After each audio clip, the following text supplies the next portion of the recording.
Will we put out an opinion poll?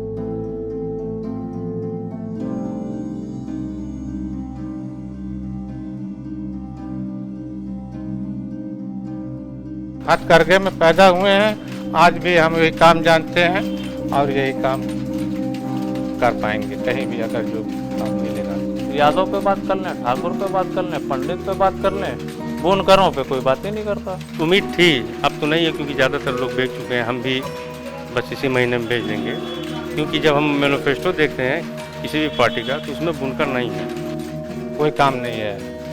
हम लोगों को योगी जी से बड़ी उम्मीदें भी थी।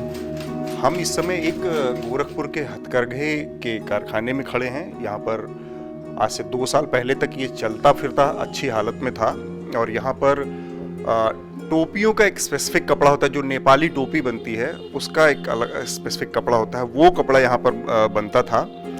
लेकिन लॉकडाउन शुरू हुआ और कोरोना की स्थिति पैदा हुई, उसके बाद ये बॉर्डर सील हो गए, कपड़े का जो निर्यात होता था नेपाल में वो बंद हो गया और ये हथकरघे धीरे धीरे बंद हो गए। इन कपड़ों की सप्लाई या इनका निर्यात भी बंद हो गया है। इस तरह के इस इलाके में अगर हम बात करें, गोरखपुर के पूरे इलाके में बात करें तो बहुत सारे पावरलूम और हथकरघे थे। एक मोटी मोटा आंकड़ा है कि 3200 से ज़्यादा गोरखपुर शहर में और गोरखपुर शहर के अगल बगल के और भी बाकी इलाकों में देखे जाएं तो 10,000 से भी ज़्यादा हथकरघे और पावरलूम इस तरह के चलते थे जो कपड़ों की बुनाई करते थे। इसमें कई तरह के कपड़े बनते थे, जैसा एक मैंने बताया कि नेपाली टोपी का कपड़ा था, इसके अलावा लुंगी, गमछे, तौलिया और इस तरह के अलग अलग बहुत सारी चीज़ें इन हथकरघों में बनाई जाती थी। लेकिन पिछले 2-3 सालों के बाद से स्थितियों में इतनी बुरी तरह से गिरावट आई है कि ज़्यादातर जो हथकरघे के मालिक थे उन्होंने अपने हथकरघे बंद कर दिए हैं। जो पावरलूम्स थे, पावरलूम्स को लोगों ने बेच दिया क्योंकि वो सरवाइव नहीं कर पा रहे थे। और उसका एक और असर ये हुआ है कि जो मजदूर इनमें काम करते थे, इन हथकरघों में, इन पावरलूम्स में, वो भी बेरोजगार हो गए। तो जो इनके मालिक थे उनमें से बहुत सारे लोग, कोई साइबर कैफ़े चलाता है, कोई इस तरह के और छोटे मोटे दुकान और इस तरह की चीज़ें खोल ली हैं। जो मज़दूर थे उनमें कोई ई रिक्शा चलाने लगा, कोई फलों का ठेला लगा रहा है। इस तरह की स्थितियां यहाँ पर पैदा हुई हैं। और आबादी के हिसाब से देखें तो इस पूरे इलाके में 2.5 लाख से ज़्यादा आबादी इस उद्योग पर हथकरघा, ये बुनकर इस पर निर्भर थे। और राजनीतिक लिहाज से अगर मैं बात कहूँ तो ये पूरा इलाका एकदम योगी आदित्यनाथ का जो मठ है, जो गोरखनाथ मंदिर है, उससे सटा हुआ इलाका है, उसके आसपास का इलाका है। तो इस रिपोर्ट में हम कोशिश करेंगे कि इस उद्योग की जो स्थिति है, जो समस्याएं हैं और जो इसके पीड़ित लोग हैं, इसके जो प्रभावित लोग हैं, उन लोगों से बातचीत करके इस उद्योग की समस्याओं को थोड़ा समझने की कोशिश करेंगे। ये तो पुश्तैनी काम शुरू से रहा है, बाप दादा करते आए हैं। उसके बाद जब हम लोगों ने आँख खोली, होश संभाला तो देखा कि हम लोगों के वहाँ बेहतरीन बेडशीट, कालीन, ये सारी चादरें बुनी जाती थी हथकरघे पे। फिर पावरलूम का ज़माना आया तो पावरलूम पर भी बेडशीट बहुत अच्छी अच्छी बुनी गई, मार्केट बहुत अच्छी रही। माल खुद ही ख़रीदते थे, उसको तैयार करते थे और बेचते थे। फिर धीरे धीरे चूँकि हुकूमत की कोई तवज्जो थी नहीं, बाप दादा यही बताते हैं कि अगर किसी ने कुछ काम किया था तो कांग्रेस ने किया था। तो कांग्रेस की जब यहाँ हुकूमत थी तो बहुत अच्छे से फल फूल रही थी हमारी बिरादरी। फिर उसके बाद इलाकाई सूबाई एक जो पार्टियाँ आई हैं तो वो धर्म और फिर बिरादरीवाद और ज़ातिवाद वाले ये तमाम मुद्दे छिड़ गए। तो उन मुद्दों की वजह से तमाम लोगों की जो ज़िंदगी के अहम मसाइल थे वो पीछे रह गए। फिर कारोबार हम लोगों का पीछे होता चला गया। फिर हम लोगों ने मेहनत मजदूरी करके जब हम लोगों की पूंजी ख़त्म होने लगी तो मारवाड़ी लोग आ गए यहाँ, तो उनके वहाँ हम लोग मज़दूर बन गए। वो हमें धागा देने लगे ताना बाना देने लगे। फिर हम लोगों ने माल तैयार करना शुरू किया। वो माल वही है जो बच्चे ड्रेस स्कूल में पहनते हैं, वो हम लोग तैयार करने लगे। फ़ौजी जो ड्रेस है फ़ौजी लोग पहनते हैं, वो हम लोगों ने तैयार करना शुरू किया। फिर वक्त जैसे यूँ ही धीरे धीरे आगे बढ़ता गया, हमारी जो मज़दूरी थी, चूँकि हम लोग मज़दूर बन गए, तो मज़दूरी हमारी कम होती गई, महंगाई बढ़ती गई। जैसे जैसे वक्त आगे बढ़ता गया, हर चीज़ की कीमत जो थी वो 2 गुनी 3 गुनी 4 गुनी होती चली गई, और जो हम लोगों की मज़दूरी थी वो जस की तस रह गई। मिसाल के तौर पर जैसे 1995 में हम लोगों को पर मीटर 5 रुपया 10 पैसे मिलता था, 1994, 95, 96 में। और 2012 में या अभी कह सकते हैं साल भर पहले और अभी भी जो लोग लूम चलवा रहे हैं 4 रुपया है। कोई तब्दीली मतलब नहीं, कहाँ 5 रुपया 10 पैसा 1995, 96 में पर मीटर मिलता था, और महंगाई इतनी थी नहीं। अब आप देखेंगे कि 4 रुपया अगर मीटर हमें मिल रहा है तो महंगाई कहाँ से कहाँ पहुँच गई। तेल की कीमत उस वक्त क्या थी, पेट्रोल की कीमत क्या, सब्ज़ी की कीमत, आलू की कीमत क्या थी 1995, 96 में, और आज की कीमत क्या है। तो जब हमारी मज़दूरी नहीं बढ़ेगी तो हम महंगाई से कैसे मुकाबला कर पाएंगे। लाजमी बात है कि कोई बड़ा से बड़ा हो कारोबार हो, वो तो ख़त्म हो जाएगा। फिर आपने कारोबार कब ये बंद किया? क्योंकि आपने बोला कि 1 साल से हमने ये सब इस लॉकडाउन तो हम लोगों के लिए, मतलब हर इंसान के लिए बड़ी आजमाइश का वक्त आया था। अच्छे लोगों की कमर टूट गई। हम लोग पहले ही से हम लोगों की कमर टूटी हुई थी। जो हिम्मत करके कुछ खड़े थे वो धड़ाम से गिर पड़े हम लोग इस लॉकडाउन में। कोरोना की वजह से मैम ये हुआ कि इसकी सप्लाई जो थोड़ी बहुत होती थी नेपाल में वो बंद कर दी गई, क्योंकि बॉर्डर बंद हो गया। वहाँ के लोगों ने कपड़ा लेने, सबसे पहले तो वहाँ भूकंप जब आया नेपाल में तो ये उसी वक्त से बंद होने लगा था। लेकिन फिर थोड़ी बहुत रफ्तार जब पकड़ी बिजनेस ने, उसके बाद क्या हुआ, कोरोना काल आ गया। कोरोना काल में ये हो गया कि आदमी घर से बाहर नहीं निकलने की स्थिति में रहा, तो ये माल वहाँ सप्लाई कैसे हो। और ना ही सरकार ने कभी कुछ कहा कि इस तरीके से आप अपना माल कम से कम सप्लाई कर सकते हैं। अब वहाँ के जो व्यापारी हैं वो किसी तरह यहाँ आते हैं तो उन्हें पौने दाम लगाते हैं, भैया ये ले लीजिए, समझ में दे दीजिए। आप देख सकते हैं हमारा माल रखा सड़ गया। आपका भी पूरा बंद है काम? पूरा बंद है मैम, आप देख लीजिए। ये करगा बंद है, हैंडलूम, पावर लूम न जाने कितना बिक गया। हम लोगों को आय का स्रोत सिर्फ हैंडलूम है या पावर लूम है। आपका कितना सामान पड़ा होगा, आपका कितना सामान अभी यहाँ पर ऐसे पड़ा होगा बन के और बिना जो बॉर्डर बंद होने की वजह से? करोड़ों रुपए का सामान हम आपको दिखा रहे हैं कि जो बन के पड़ा है वो सड़ भी रहा है। तो बड़ी बात तो ये है कि अगर वो बिक जाता, हमारे दाम में मिल जाता, तो भी हम कोई दूसरा धंधा कर लेते। लेकिन यहाँ तो ये है कि वो सड़ रहा है, दीमक खा रही है, और रखे ये चूँकि काटन है, बहुत दिनों तक हम रख नहीं सकते। अगर ये बन गया, इस्तेमाल में आता तो यूज में रहता, लेकिन जब रखा रहेगा तो वो नुकसान करेगा। कितने लूम थे आपके पास? हमारे पास 6 लूम थे। और सारे आपने बेच दिए? कितने में खरीदे और कितने में बेचे? एक लूम की कीमत अगर आज के वक्त में ख़रीदा जाए तो 80-90 हज़ार रुपया में है। 1,10,000 रुपया, यानी स्टार्ट करते कराते पर लूम पर 1,10,000 रुपया, 20,000 रुपया बैठ जाएगा। और हमने बेचा है एक लूम को 20,000 रुपया में। यानी कि अगर 6 लूम हमने बेच दिया, और बेचने के बाद अगर मैं कोई दूसरा काम करना चाहूँ भी तो आप बता दीजिए कि मैं कौन सा काम कर पाऊँगा। मैं हमने प्रॉब्लम को लगभग 8-9 महीने पहले बेच दिया है। आपको बेचने की नौबत क्यों आई? बेचने की नौबत थोड़ा सा अंदर से इसमें थोड़ा घुटन टाइप की होती थी, क्योंकि बहुत सी कंडीशन ऐसी जो है, यहाँ के लोग जो महाजन हैं कभी बुनकरों के बारे में सोचते नहीं, सिर्फ अपना भला हो, अपने के अलावा किसी के बारे में यहाँ कुछ सोचना नहीं है किसी को। क्योंकि बुनकर की स्थिति बहुत ख़राब हो चुकी है। क्योंकि हम कभी कभी फाइट भी कर जाते थे मजदूरी बढ़वाने के लिए, तो हो सकता है उनको नागवार भी गुजरता रहा हो, मगर हम लोग मकसद में लगे ही रहते थे। आपके पास कितने हैं पावर? हमारे पास 8 थे। सारा बेच दिया? सारा हमने बेच दिया। आप कह रहे घुटन हो रही थी, तो थोड़ा सा घुटन का मतलब ये है कि जब कोई भी ज़रूरत हमारी चलने पर पूरी नहीं होगी हमारे परिवार की, तो इस काम को छोड़ देना ही बेहतर है। क्योंकि नए सिरे से किसी दूसरे जॉब में लगे आदमी, तो हमारे वहाँ और भी दूसरा काम हो रहा है। ठीक है, तो आपने अब ये दूसरा काम शुरू कर दिया? जी, दूसरा कर लिया, मगर बुनकर के सहयोग में हम हर वक्त लगे भी रहते हैं और रहेंगे भी। जब हम मैनिफेस्टो देखते हैं किसी भी पार्टी का, तो उसमें बुनकर नहीं है।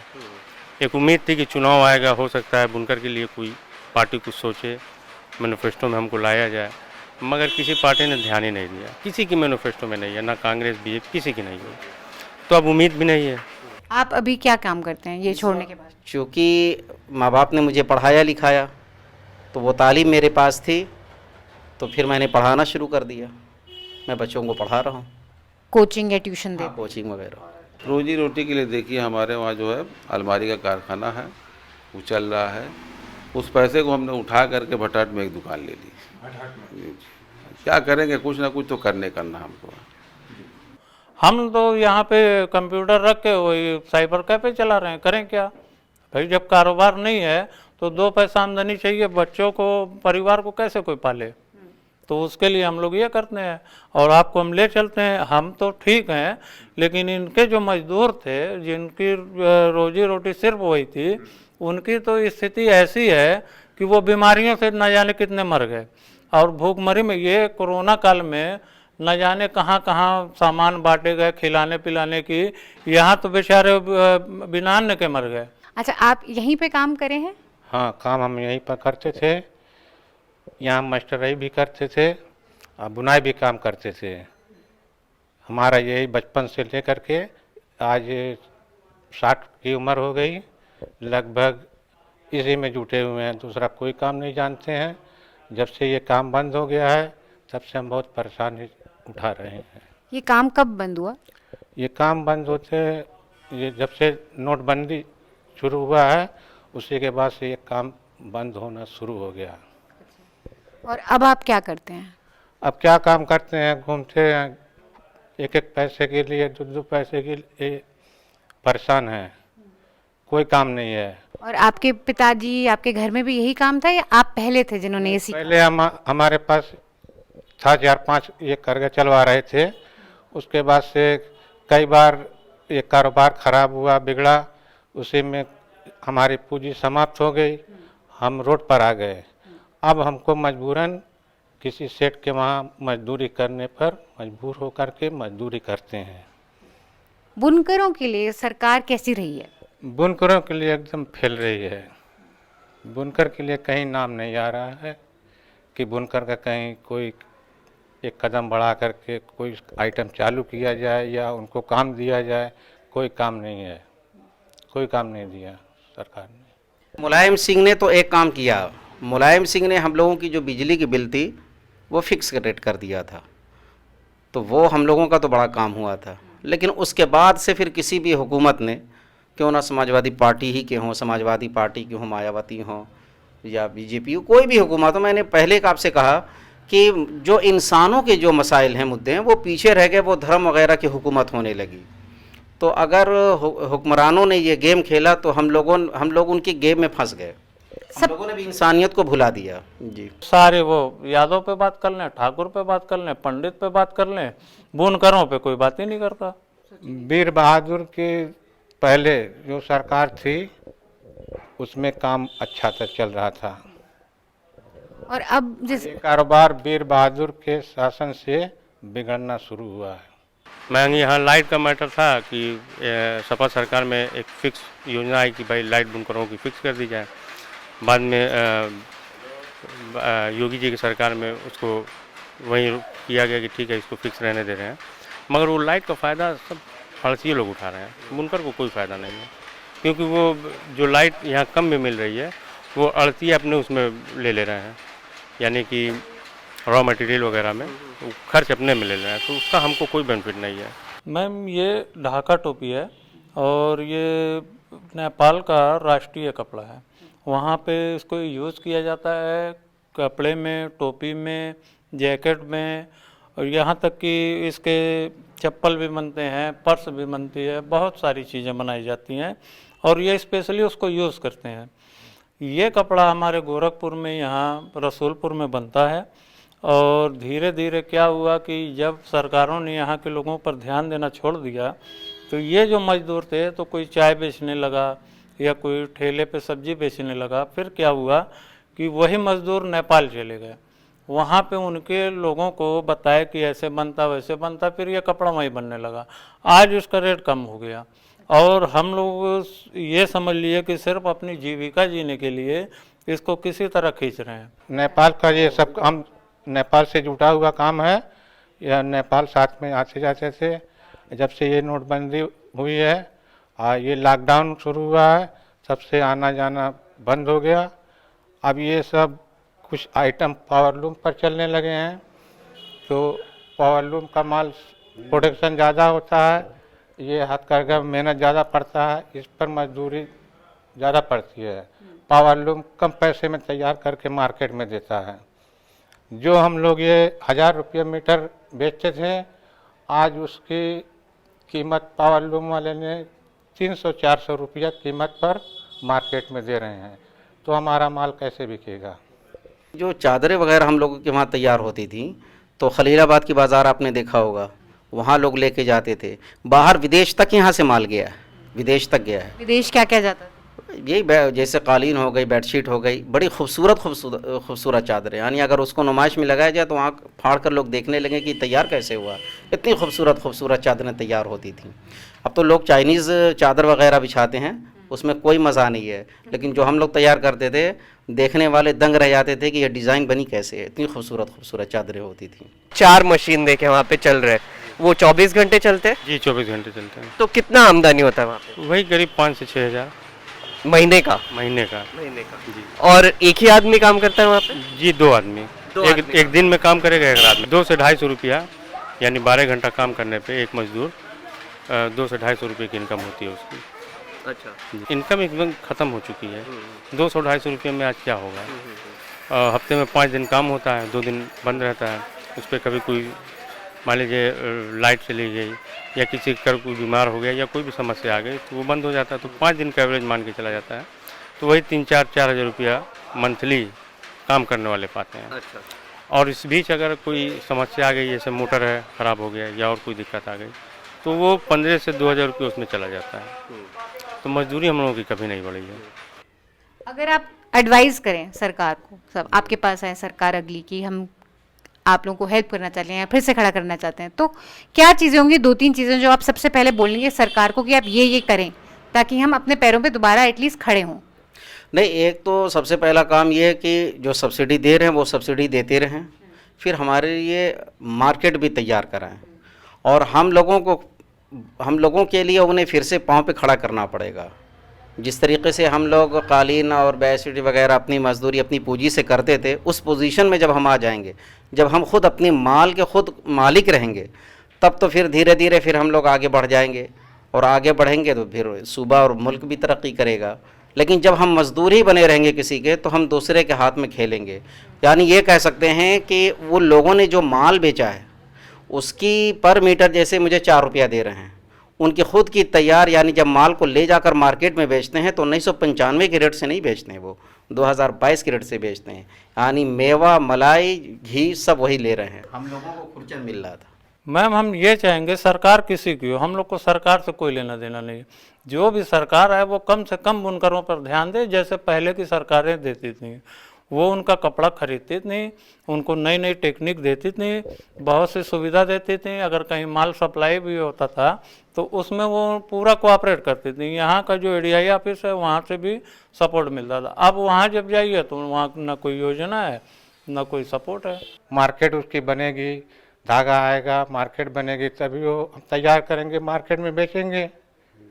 अगर सरकार नहीं चाहेगी तो हम लोग जैसे का तस जहाँ तक पड़े रहेंगे। कौन पागल होगा जो इस काम में अब आएगा?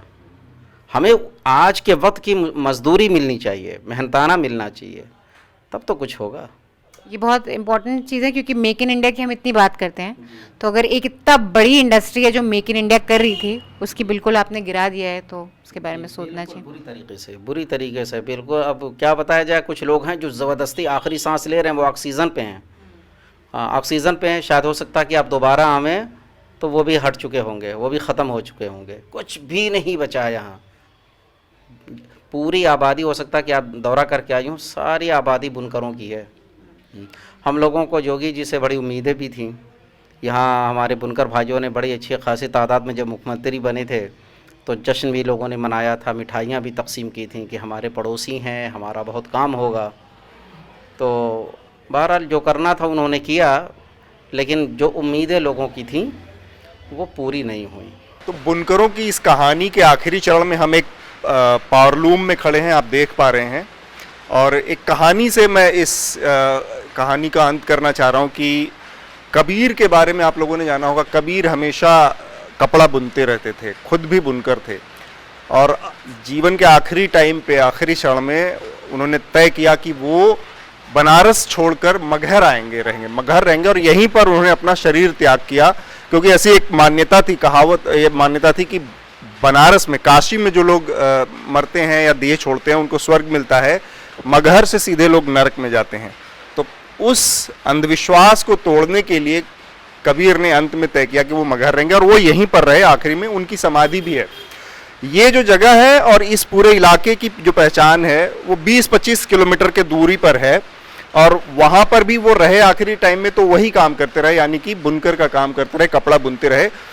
और वो जो संस्कृति थी, वो जो कपड़ा बुनने का जो कल्चर था, वो इस इलाके में पूरा फैला हुआ है और उससे जुड़ी हुई इसकी जड़ें हैं।